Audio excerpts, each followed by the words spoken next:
ایک عقاب کی عمر تقریباً 70 سال ہوتی ہے اور اس عمر تک پہنچنے کے لیے اسے نہایت تکلیفوں، مشکلات اور کٹھن راستوں سے گزرنا پڑتا ہے۔ جب اس کی عمر 40 سال ہوتی ہے تو سب سے پہلے اس کے پنجے جس کی مدد سے وہ شکار کو دبوچتا ہے کند ہو جاتے ہیں۔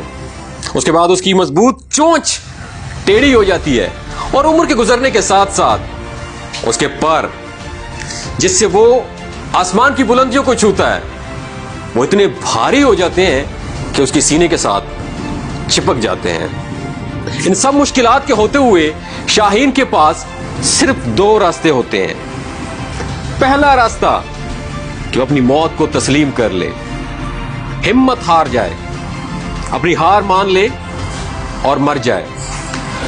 دوسرا راستہ 150 دن کی محنت یعنی 5 مہینے کی محنت کے لیے تیار ہو جائے۔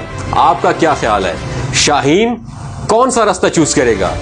جی بالکل، شاہین ہار نہیں مانتا، وہ اپنے آپ کو 5 مہینے 150 دن کی محنت کے لیے تیار کرتا ہے۔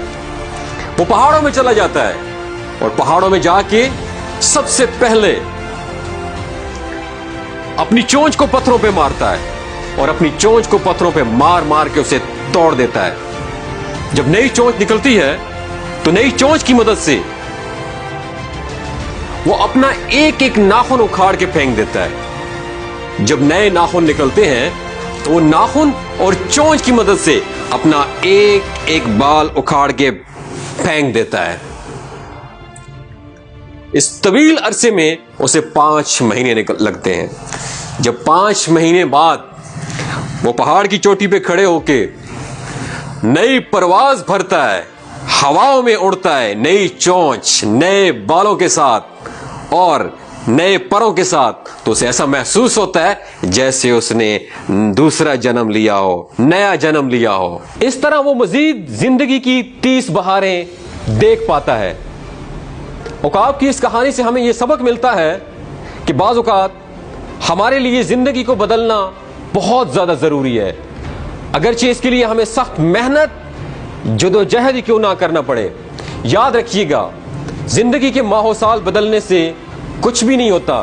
جب تک آپ اپنے آپ کو نہیں بدلتے، دنیا نہیں بدلتی۔ مجھ ناچیز سمیت ہر پاکستانی نوجوان تبدیلی کو باہر کی دنیا میں دیکھنا چاہتا ہے، حالانکہ اصل تبدیلی اندر کی تبدیلی ہے۔ سب سے پہلے تبدیلی اندر آتی ہے، پھر باہر کی دنیا میں تبدیلی نظر آئے گی۔ مثبت تبدیلی کے لیے اپنے آپ کو بدلنا ہوگا۔ اب سوال یہ پیدا ہوتا ہے، خود کو کیسے بدلا جائے؟